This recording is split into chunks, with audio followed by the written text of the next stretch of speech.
ওই বন্ধুরা কেমন আছো? আশা করি অনেক অনেক ভালো আছে। আজকে যাবো আমরা বুড়িহাট সবাই মিলিয়ে, কারণ একটু হাটটা দেখবো আর মুরগি টুরগি কিনবো আর চাউল টাউল কিনবো, একটু তরকারি বরকারি কিনবো। তো তোমরা দেখতে পাচ্ছ আমরা এখন যাচ্ছি, আমরা রিক্সা করে যাবো।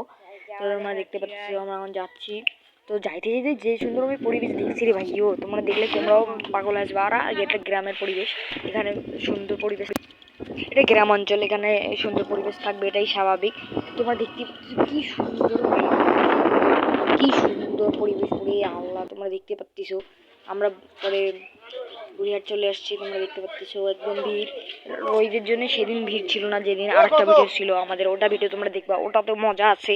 এটা তো মজা, তোমরা দেখতে পারবে যে বুড়িহাটে কি কি আছে না আছে। দেখতে পাচ্ছ মুরগি, ছাগল, গরু, মাছ সব পাইতে পারবা এখানে। সাইকেল, ভ্যান, রিক্সা সবই পাওয়া যায় বুড়িহাটে। তো তোমরা দেখতে পাচ্ছ মাছ, এই যে সামনে মাছ,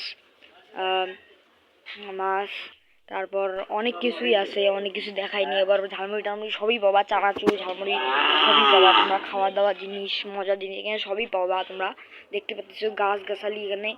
তারপরে যে ঝালমুড়ি নিচ্ছি এখন আমরা, একটু দাঁড়িয়ে থাকতে থাকতে আর ভালো লাগতেছে না, এই জন্য একটু ঝালমুড়ি নিলাম। দুটো ঝালমুড়ি দিব আমি আর আমার বোন।